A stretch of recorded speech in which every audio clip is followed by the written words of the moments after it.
name's Dave, and I'm here for mygunvalues.com, and we're about to take a brief history down the road of Winchester lever action rifles. I say brief because there are entire novels that have been written on the subject of Winchester lever guns. Obviously, they were very, very popular. They were made in huge numbers. In fact, several models are still being reproduced today. So, here a couple weeks ago, we shot a video where I covered loading some ammunition for this particular rifle. This is a Winchester 1892, chambered in 32-20. And before we go any further, I want to discuss the markings on the barrels on these guns and the website and why we've decided to do what we did. The old Winchester weapons were labeled 44 WCF, 38 WCF, 32 WCF, and 25 WCF on the guns that chambered these particular cartridges. All of the original Winchester cartridges were labeled WCF, Winchester Centerfire. Problem came in when the other ammunition manufacturers didn't want to promote Winchester.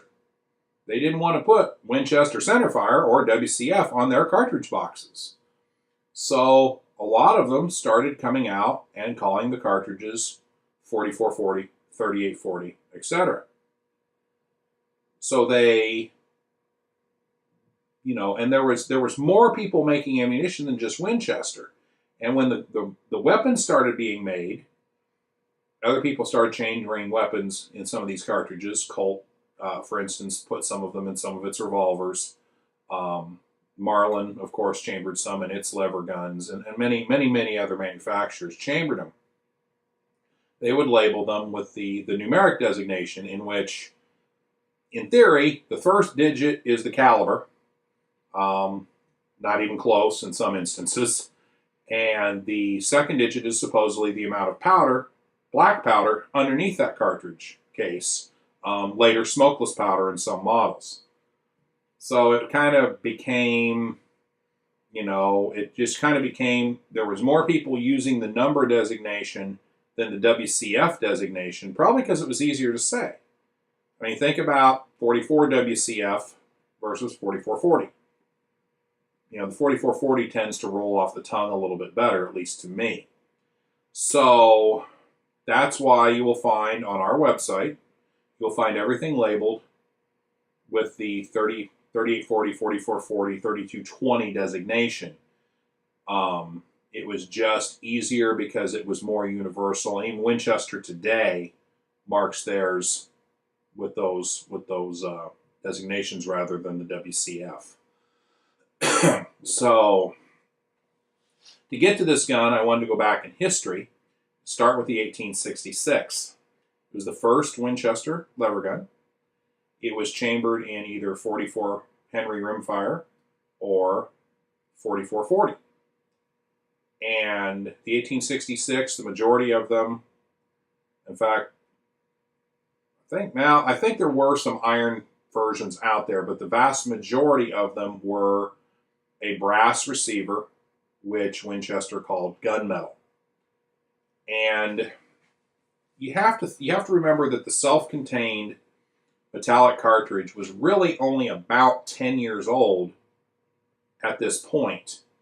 The first self-contained cartridges, I believe, were 1856. Don't swear me to that.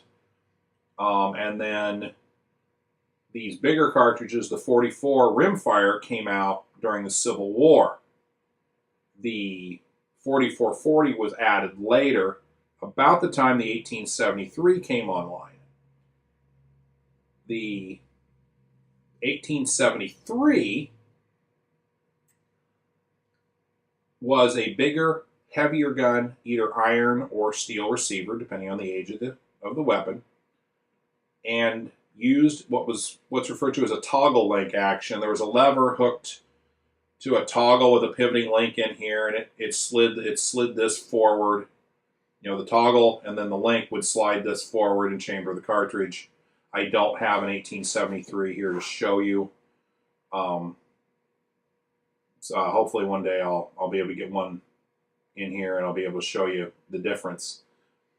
The 1873 started out being chambered for 4440 and 44 rimfire. The 3840 was added, I want to say 1876, 1877. And then the 3220 was added in the 1880s. There was also an 1873 built for a 22 rimfire, but that's a totally different subject. They were basically pistol cartridges in rifles. They were, in other words, they were pistol in power in a rifle. And a lot of that was because they just, you know, they didn't know how to make bigger cartridges then. They had to work their way up. You know, you have to walk before you can crawl.